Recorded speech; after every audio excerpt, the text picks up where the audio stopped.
قل هو اللہ احد اللہ الصمد لم یلد ولم یولد ولم یکن له کفوا احد۔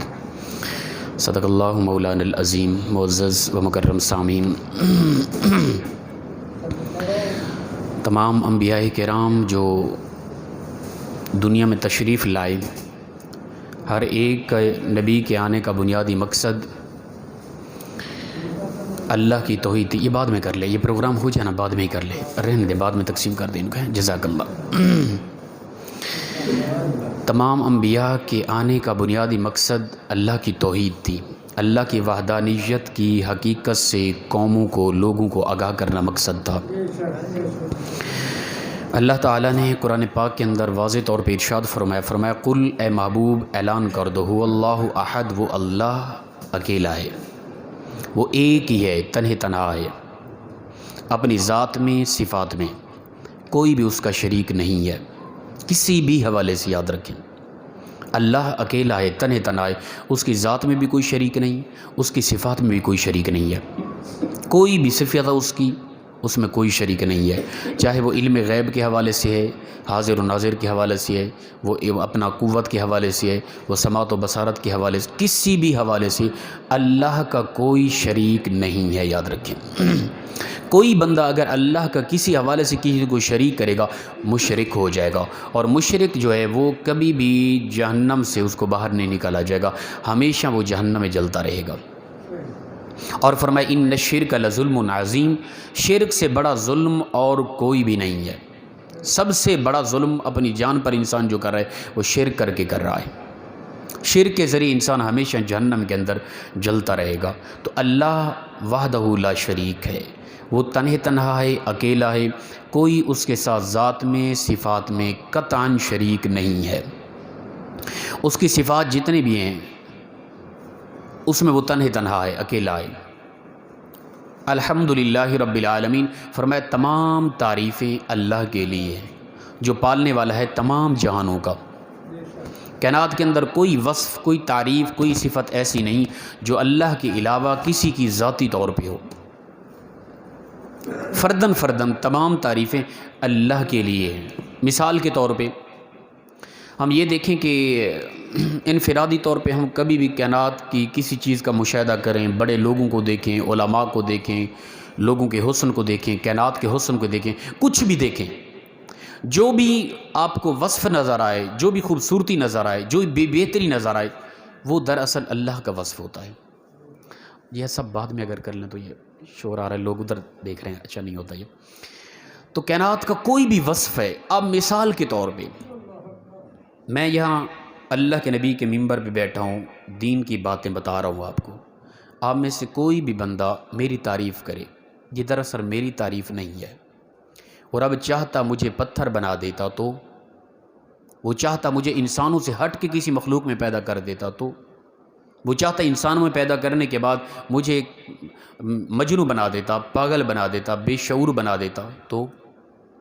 یہ منبر پہ بیٹھنا، دین کی باتیں کرنا، یہ خوبصورتیاں، بہترین انداز، بہترین لہجہ، دراصل یہ صفت کس کی ہے؟ اللہ کی۔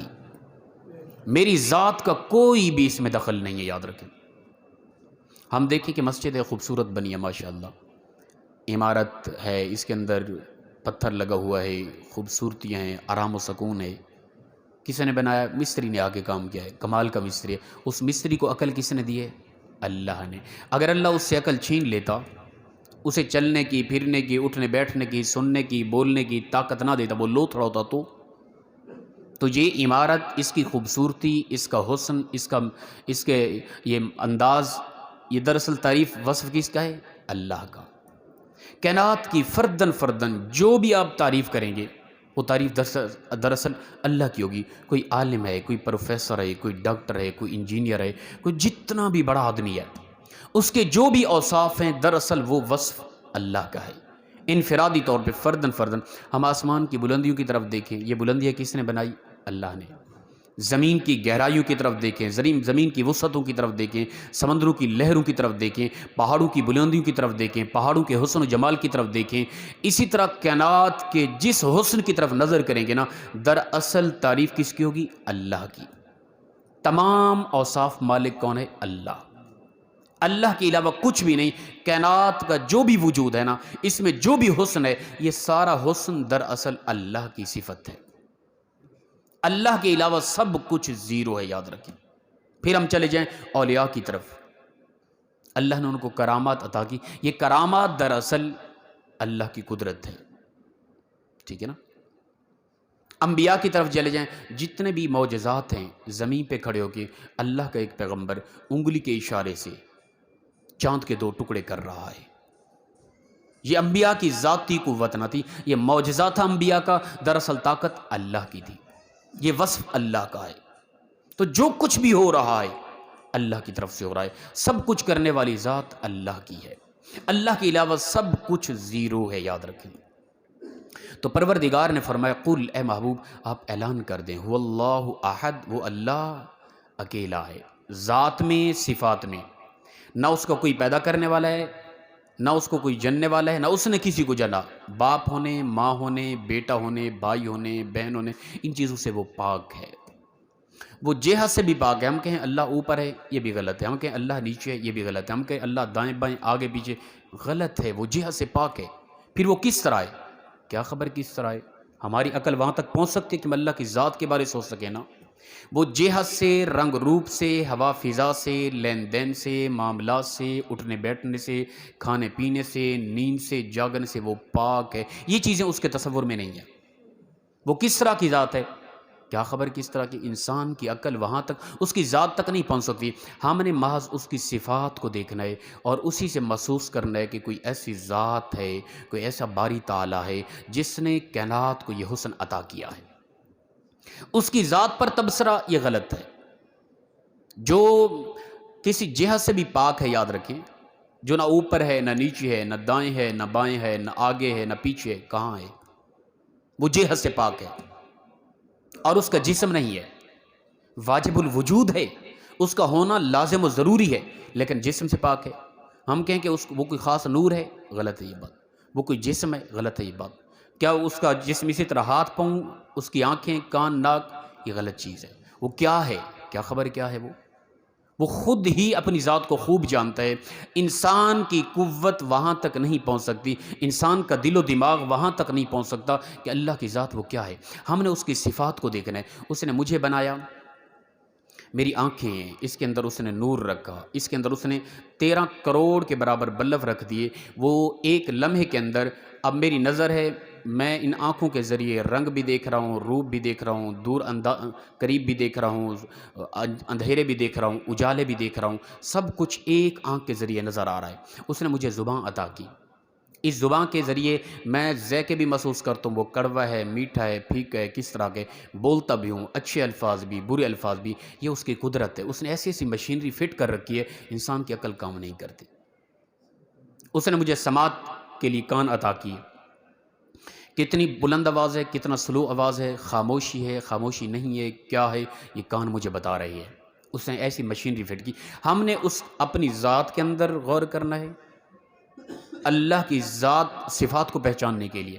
ہم نے کائنات کے نظارے کرنے ہیں اللہ کی صفات کو پہچاننے کے لیے. ہم نے آسمان کی بلندیوں کو دیکھنا ہے، سمندروں کی وسعتوں کو دیکھنا ہے، زمین کی گہرائیوں کو دیکھنا ہے. ہم نے مشاہدات کر کے اللہ کے اوصاف کو مد نظر رکھ کے خدا کو ماننا ہے، اس کی ذات کی طرف نہیں جانا. اس کی ذات ہمارے عقلوں سے ماورا ہے. ٹھیک ہے نا. تو اللہ تعالیٰ نے مشرکین کو کچھ ایسی معاملات سامنے رکھے ان کی کہ میرے بندو تم میرے ساتھ شرک کرتے ہو. اب دیکھو یہ معاملات کرنے والا کون ہے. یہ 20واں پارہ سورہ النمل آیت نمبر 20 سے شروع ہو رہا ہے اور 20واں پارہ شروع ہو رہا ہے. کبھی اس کا ترجمہ، تفسیر، کوئی وضاحت دیکھ لینا، آپ کی عقلیں دنگ رہ جائیں گی. اللہ فرماتے ہیں امن خلق السماوات والارض، کون ہے جس نے تخلیق کیا، تمام آسمانوں کو پیدا کیا اور زمین کو پیدا کیا. وَأَنزَلَ لَكُم مِّنَ السَّمَاءِ مَاءً، اور اس نے نازل کیا تمہارے لیے آسمان سے پانی، بارش برسائی. یہ کون ہے؟ یہ سوال کیا جا رہا ہے. سوالن پھر اپنی ذات کو اللہ درمیان میں لے آیا. فرمایا کون ہے جس نے تمام آسمانوں کو پیدا کیا جو ہوا کے دباؤ پہ کھڑے ہوئے ہیں، اور پھر اس نے زمین کو پیدا کیا اور پھر آسمان کی طرف سے زمین پر بارش نازل کی. پانی برسایا، اور اس پانی کے ذریعے فَأَنبَتْنَا بِهِ حَدَائِقَ ذَاتَ بَهْجَةٍ، اس برسنے والے پانی کے ذریعے پروردگار نے خوبصورت باغیچے پیدا کیے، ان باغیچوں کے اندر سے پھل نکلے، پھول نکلے، ان میں خوشبو ہے، مہک ہے، ذائقے ہیں، ان کے اندر خوبصورتی ہیں، وہ تمہارے لیے لذیذ ہیں۔ یہ کرنے والا کون ہے؟ امن خلق السماوات، کون ہے یہ نظام چلانے والا؟ ما لکم ما کان لکم ان تنبتوا شجرہا، فرمایا تھا تم میں سے کوئی ایسا کہ کوئی ایک درخت ذاتی طور پہ اگا کے دکھاتا؟ تم تو بیج پھینک دیتے ہو زمین پہ، کسان زمین پر بیج پھینک دیتا ہے، پانی بہا دیتا ہے، بس اللہ کی قدرت کہ وہ بیج سبزے کی صورت میں اگتا ہے، بڑا ہوتا ہے، درخت بنتا ہے، پھل لگتے ہیں، پھول لگتے ہیں، خوشبو ہوتی ہے، ذائقے ہوتے ہیں، مہک ہوتی ہے، وہ رزق ہوتا ہے انسان کا، جانور کا، پرندوں کا، حیوانات کا۔ یہ اللہ کی قدرت ہے۔ تم میں سے تھا کوئی کہ اللہ نہ چاہتا کہ درخت اگتا، اور تم میں سے پوری کائنات سارے مل کر ایک درخت کو اگا سکو، ناممکن ہے۔ یہ کرنے والا کون ہے؟ جس نے آسمانوں کو بنایا، زمین کو بنایا، آسمان سے بارش نازل کی، بارش کے ذریعے زمین سے پودے اگے، درخت اگے، اور وہ پھلات تھے، باغیچے تھے، تمہارا رزق تھا۔ فرمایا تم ایک بھی درخت نہیں اگا سکتے تھے۔ وہ کون تھا؟ آگے فرمایا اَإِلَٰهٌ مَّعَ اللَّهِ، وہ اللہ ہے جس کے علاوہ کوئی معبود نہیں ہے۔ بل ہم قوم یعدلون، بلکہ فرمایا تم میں سے قوم میں سے کئی ایسے لوگ ہیں جو اللہ کے ساتھ شریک ٹھہراتے ہیں، وہ مانتے نہیں بات کو، وہ پھر جاتے ہیں، پلٹ جاتے ہیں گمراہیوں کے راستے پر۔ حالانکہ انسان کچھ بھی نہ مانے، صرف اللہ کی ان معاملات کی طرف نظر کرے، آسمان کی تخلیق کو دیکھے، زمین کو بچھونے کو دیکھے، زمین پر اگنے والے پھلات کو دیکھے، انسان اپنی حقیقت کو دیکھے، تو خدا کی قدرت، اللہ کی طاقت، اللہ کی ذات سامنے آ جاتی ہے۔ یہ ہے توحید، یہ اللہ کی وحدانیت، اور ہر پیغمبر آ کے یہی درس دیتا رہا۔ آگے فرمایا امن جعل الارض قرارا وجعل خلالها انہارا، فرمایا کون ہے وہ جس نے زمین کو بچھونا بنایا، قرار دیا، ٹھہرنے کی جگہ بنایا تمہارے لیے۔ اے شرک کرنے والو، اللہ کی ذات و صفات میں کسی اور کو شریک کرنے والو، بتاؤ کہ کون ہے جس نے زمین کو بچھونا بنا کے تمہارے لیے قرار کی جگہ بنائی، ٹھہرنے کی جگہ بنائی تمہارے لیے۔ وجعل خلالها انہارا، اور اس زمین پر اس نے نہریں جاری کر دی ہے۔ وجعل لها رواسیا، اور اس نے اس زمین کے ٹھہراؤ کے لیے پہاڑوں کو میخیں بنا کے ٹھوک دیا۔ یہ کرنے والا کون ہے؟ وجعل بین البحرین حاجزا، اور وہ جس نے دو سمندروں کے درمیان آڑ بنا دی۔ دو سمندر ہیں، مل رہے ہیں، لیکن پھر بھی ان کے درمیان آڑ ہے۔ آپ نے دیکھا ہوگا دو کلر کے پانی ہیں، آپس میں مل رہے ہیں، لیکن پھر بھی آڑ ہے ان کے درمیان، پتہ چلتا ہے یہ پانی الگ ہے، یہ پانی الگ ہے۔ اب آپ یوٹیوب پہ دیکھ سکتے ہیں، عام طور پہ ہمارے جوانوں نے دیکھا ہوگا، سمندر ہیں دو ملے ہوئے، اللہ فرماتا ہے پھر بھی ان کے درمیان پردہ ہے، ان کا پانی ملا ہوا ہے، پھر بھی ملا ہوا نہیں ہے۔ یہ اللہ کی قدرت ہے۔ یہ جو آپ نے دیکھا ہوا ہے نا کئی مرتبہ، آج قرآن میں بھی سن رہے ہیں آپ لوگ، یہ آج سے 1450 سال پہلے اللہ کے قرآن نے یہ چیز بتا دی کہ یہ پروردگار کی قدرت ہے۔ یہ جو سمندر آپس میں دو مل رہے ہیں، ان کے پانی کے مختلف کلر ہیں، اور آپس میں ملنے کے باوجود بھی نہیں مل رہے، یہ اللہ کی قدرت ہے۔ وہی کاریگر ہے، وہی یہ کام کر سکتا ہے، اس کے علاوہ کوئی بھی کرنے والا نہیں ہے۔ آگے فرمایا اَإِلَٰهٌ مَّعَ اللَّهِ، بتاؤ کون ہے اللہ کے علاوہ کوئی معبود ہے؟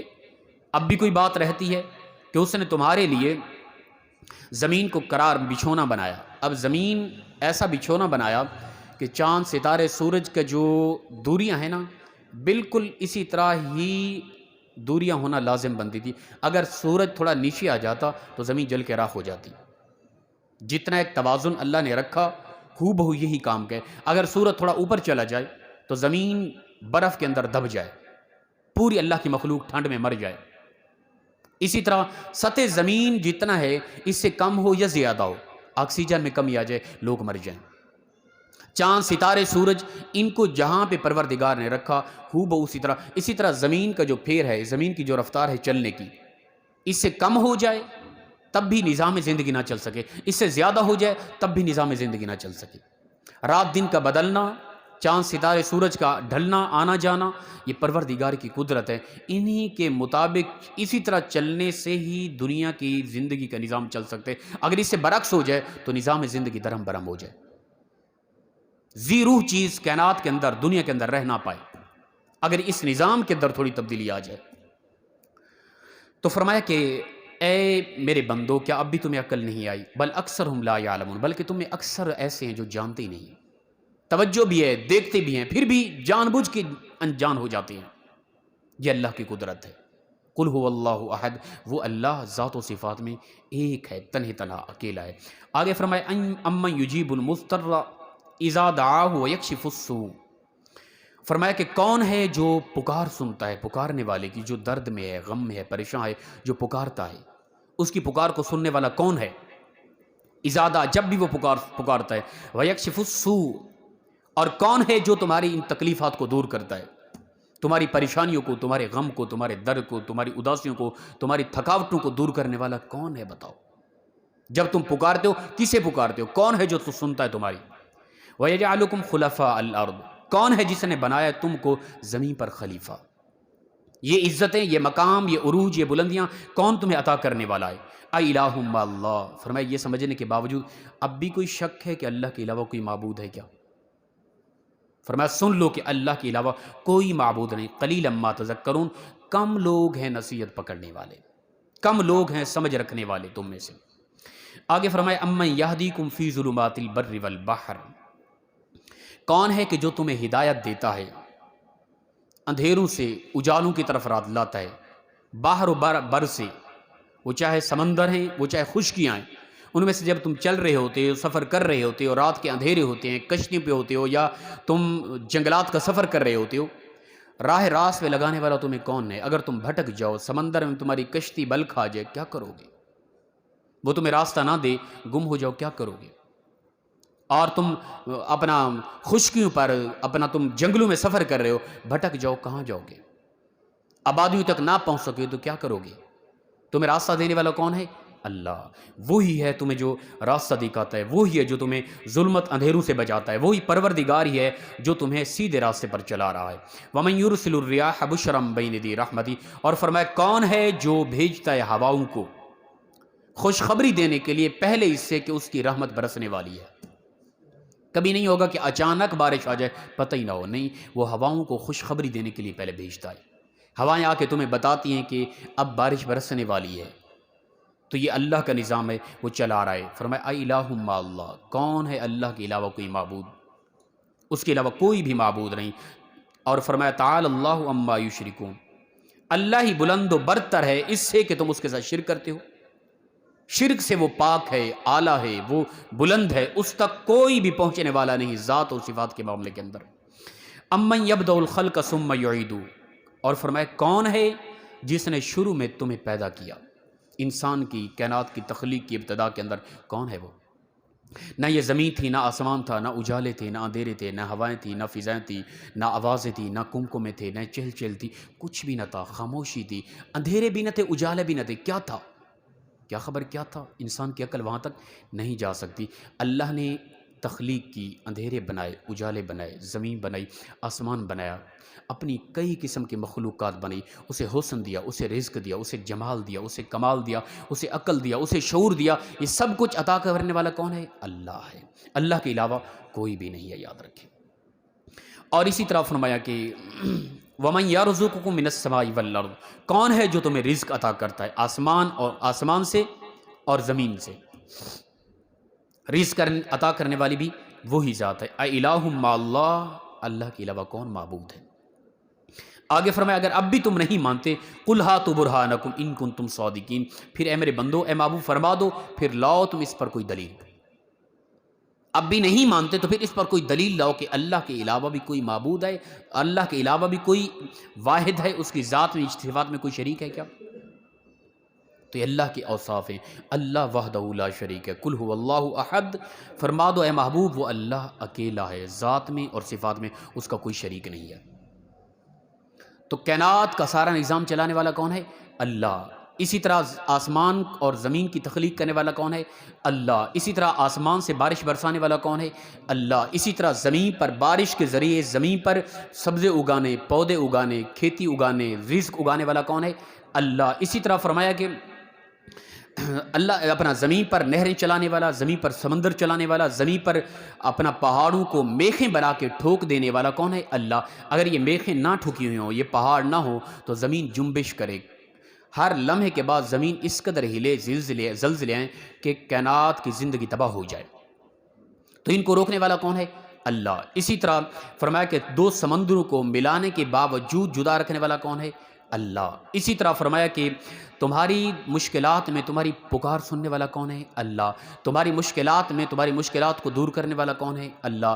یہ زمین و آسمان کی تخلیق کرنے والا اللہ، تمہاری مشکلات کو دور کرنے والا اللہ۔ اسی طرح رات دن کو بدلنے والا اللہ، چاند ستارے سورج کے اس کے تبدلات کے اندر، تخیرات کے اندر یہ نظام چلانے والا کون ہے؟ اللہ۔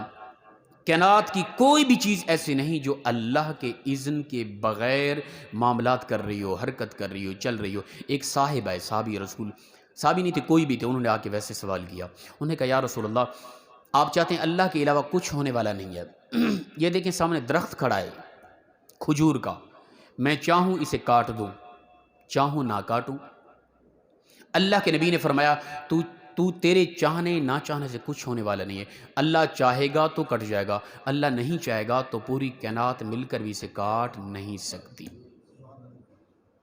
کائنات کے اندر منہ زور آندھیاں ہیں، طوفان ہیں، زلزلے ہیں، ایک چھوٹا سا درخت ہے، پروردگار چاہے گا تو زمین سے اکھڑ جائے گا، چاہے گا تو منہ زور آندھیاں بھی اس درخت چھوٹے سے پودے کو ہلا نہیں سکتی۔ اللہ چاہے گا تو آنے والی ہواؤں سے کوئی پتا گر گیا، اللہ سے چاہنے سے گرا۔ اللہ نہیں چاہے گا تو ایک پتا خشک ہو گیا، وہ ٹوٹنے کے قریب ہے، منہ زور آندھیاں بھی آ کر اسے توڑ نہیں سکتی۔ اب ایک پتا اللہ کے اذن سے ٹوٹ گیا، اب اس نے زمین پر گرنا تھا، پروردگار نے کہہ دیا اے پتے تو نے 10 کروٹیں بدل کر زمین پہ گرنا ہے۔ اب منہ زور آندھیاں آ کے اس کو 11ویں کروٹ بدلنے پر مجبور نہیں کر سکتی۔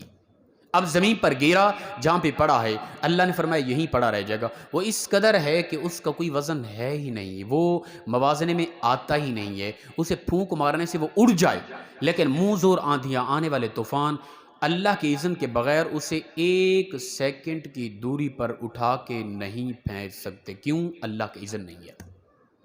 تو جو اللہ چاہے گا وہی ہوگا، جو اللہ نہیں چاہے گا وہ قطعاً نہیں ہوگا۔ تو کائنات کا سارا نظام اللہ کے ہاتھ میں، جب چاہے جو چاہے جس طرح چاہے جیسا چاہے وہ کر سکتا ہے۔ تو میری ذات، میرا اٹھنا، میرا بیٹھنا، میرا کھانا، میرا پینا، میرے لین دین، میرے معاملات اللہ کے محتاج ہیں، میں اپنی سانس کا بھی مالک نہیں ہوں۔ کائنات کے ذرے ذرے کا مالک کون ہے؟ اللہ۔ اللہ کے علاوہ کچھ بھی نہیں، یاد رکھیں۔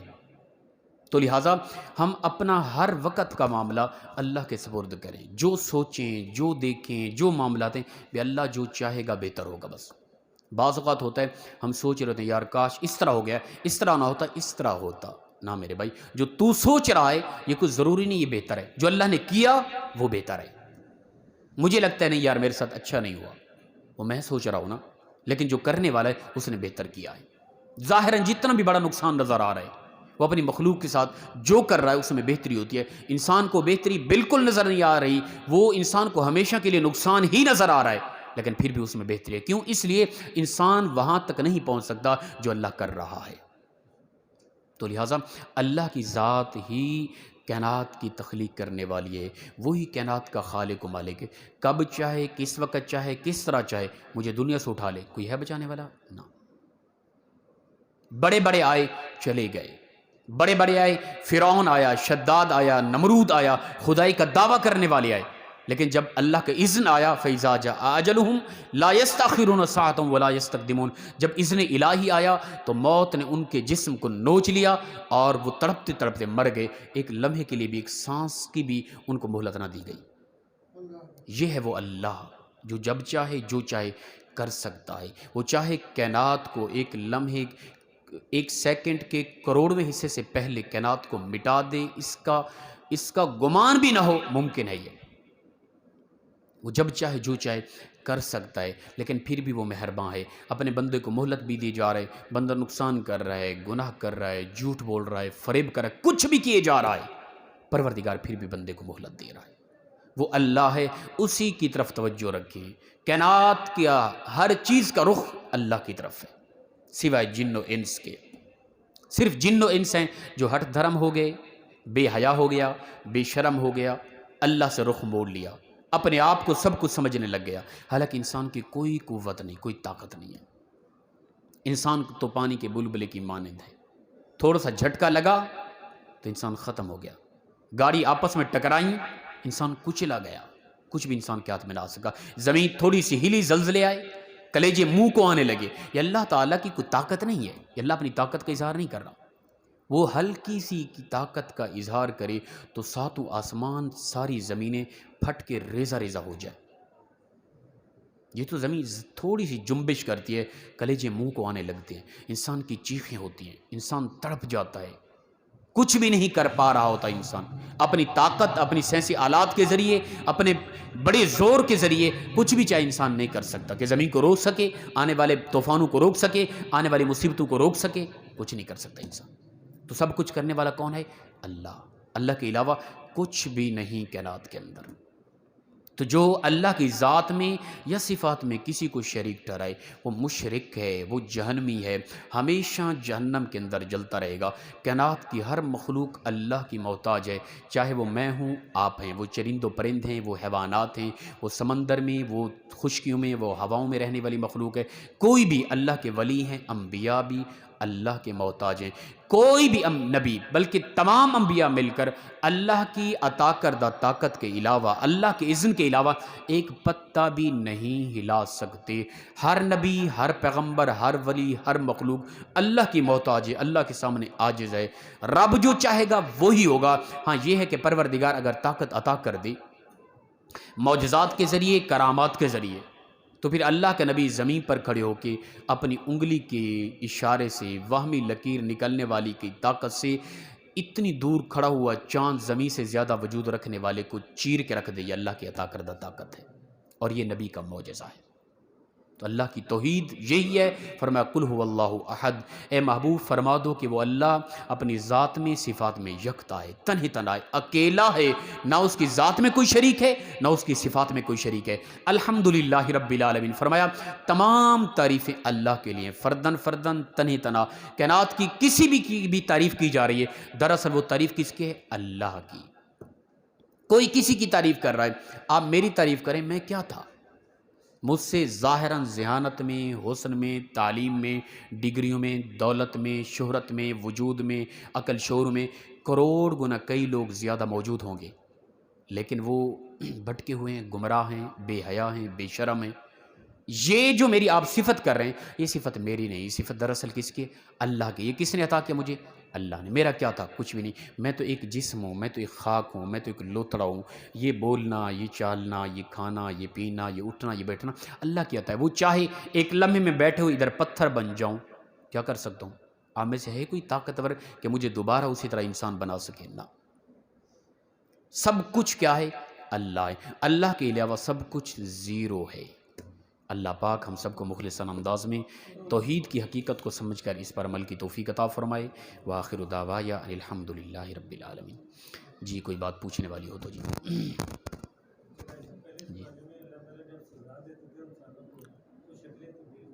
جی قوموں کے اندر آیا ہے، پچھلی قومیں قلنا لہم کونوا قردۃ خاسئین، بنی اسرائیل کی قوم کو اللہ نے فرمایا کہ تم ہو جاؤ بندروں کی شکل، تو سب کے سب بندر کی شکل میں بدل گئے تھے۔ یہ خاص طور پہ بنی اسرائیل کی قوم کی، اس قوم کا تذکرہ ہے کہ جو قوم اپنا یہ کرتی۔ ایک منٹ ٹھہر جائیں، ابھی ٹھہر جائیں، سوالات ہونے جائیں۔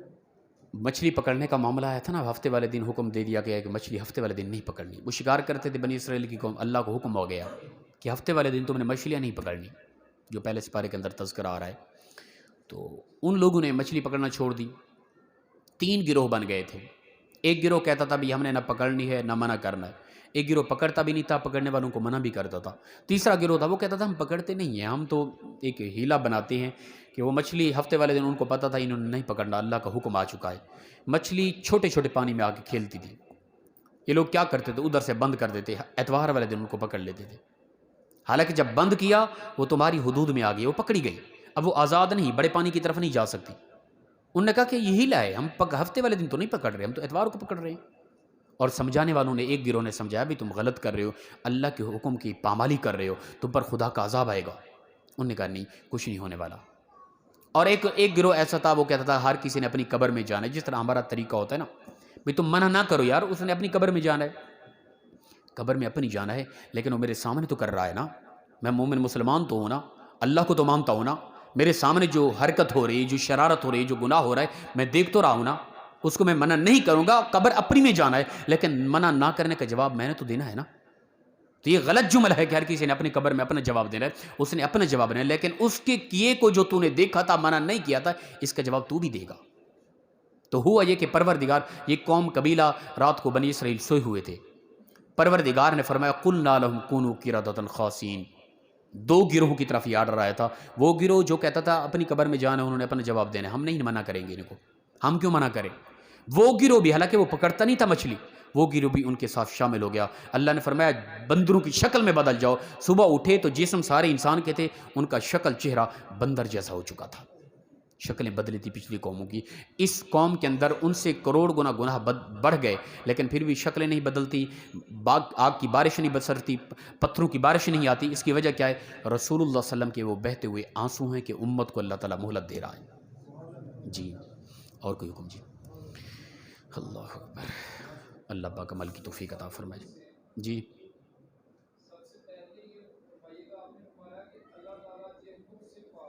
جی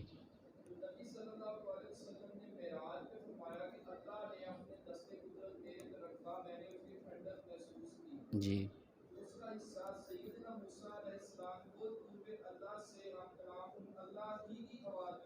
جی اصل حدیث مبارکہ کے الفاظ ہیں، رسول اللہ صلی اللہ علیہ وسلم نے فرمایا کہ اللہ نے اپنا دست قدرت، دست کہتے ہیں ہاتھ کو، عام سادہ لوگ بیٹھے ہیں، اللہ نے اپنا ہاتھ مبارک میری پشت پر رکھا، میری پیچھے رکھا، تو میں نے اس کی ٹھنڈک دل میں محسوس کی۔ تو برادر فرما رہے ہیں کہ آپ نے کہا کہ اللہ کا جسم نہیں ہے، واجب الوجود ہے، جسم نہیں ہے، اس کا جسم سے پاک ہے، ہم یہ تصور ہی نہیں کر سکتے۔ یہ جو چیزیں ہیں نا، یہ متشابہات میں سے ہے، جس طرح ید اللہ، اللہ کا ہاتھ قرآن پاک کے اندر آتا ہے، اسی طرح مسلم کے اندر روایت ہے کہ قیامت کے دن پروردگار جب سارا نظام ختم ہو جائے گا، جنتی جنت میں، جہنمی جہنم میں چلے جائیں گے، اور جہنم ابھی بھی نہیں بھرے گی، جہنم کہہ رہے گی اللہ میرے اندر اور کچھ بھیج، جہنم بھرے گی نہیں، تو پروردگار اپنا پاؤں مبارک جہنم میں رکھ دے گا، اللہ تعالیٰ اپنا قدم پاؤں رکھ دے گا، اس پاؤں سے کیا مراد ہے؟ یہ متشابہات میں سے ہے، ہم نہیں سوچ سکتے، ہم سوچیں کہ اللہ تعالیٰ کا اسی طرح کا ہاتھ جس طرح ہمارا ہاتھ، یہ گمراہی ہے۔ ہم سوچیں اللہ تعالیٰ کی اسی طرح کا پاؤں جس طرح ہمارا پاؤں، ہم سوچیں تو وہ تصور میں یہی چیز آتی ہے کہ اللہ تعالیٰ کا پھر اسی طرح کا جسم ہے جس طرح انسان کی شکل ہے۔ ایسا بالکل نہیں ہے، وہ دست قدرت سے کیا مراد ہے وہ اللہ اور اس کا رسول ہی بہتر جانتے ہیں، وہ قدم سے کیا مراد ہے اللہ اور اس کا رسول ہی بہتر جانتے ہیں۔ ید اللہ فوق ایدیہم، اے محبوب آپ کے ہاتھ کے اوپر اللہ کا ہاتھ ہے، اس ہاتھ سے کیا مراد ہے اللہ اور اس کا رسول ہی بہتر جانتے ہیں۔ ہمیں صرف کہا گیا، ہم نے اس کا معنی ایسا کرنا ہے، بس وہ اس سے مراد اللہ کی قدرت ہے، اللہ کے ہاتھ سے مراد اللہ کی قدرت ہے، اللہ کے پاؤں سے مراد اللہ کی طاقت ہے، اس سے مراد یہ جسم اور اس طرح کا ہم تصور میں لے کے، یہ غلط ہے، یہ متشابہات میں سے۔ قرآن کی اور حدیث کی دو طرح کی معاملات ہوتی ہیں، یاد رکھیں، قرآن کی دو طرح کی آیتیں ہوتی ہیں، ایک ہوتی ہیں متشابہات، ایک ہوتی ہیں محکمات۔ محکمات جو ہیں ام الکتاب انہیں کہا گیا، تیسرا پارہ اپنا سورہ آل عمران شروع ہو رہی ہے، دوسری آیت یہی آ رہی ہے، هو الذی انزل علیک الکتاب منہ آیات محکمات ہن ام الکتاب واخر متشابہات فاما الذین فی قلوبہم زیغ، فرمایا کہ اللہ نے یہ جو قرآن پاک کتاب نازل کی، ان میں سے دو طرح کی آیتیں ہیں، ایک آیتیں وہ ہیں جو محکمات ہیں، اور وہ آیتیں دراصل ام الکتاب ہیں، قرآن کی اصل ہیں وہ، اور وہی تمہارے لیے اصل احکام ہیں۔ کچھ آیتیں متشابہات میں سے ہیں، وہ تمہاری سمجھ میں آنے والی نہیں ہیں، اگر ان کے پیچھے تم پڑ جاؤ گے تمہارا دل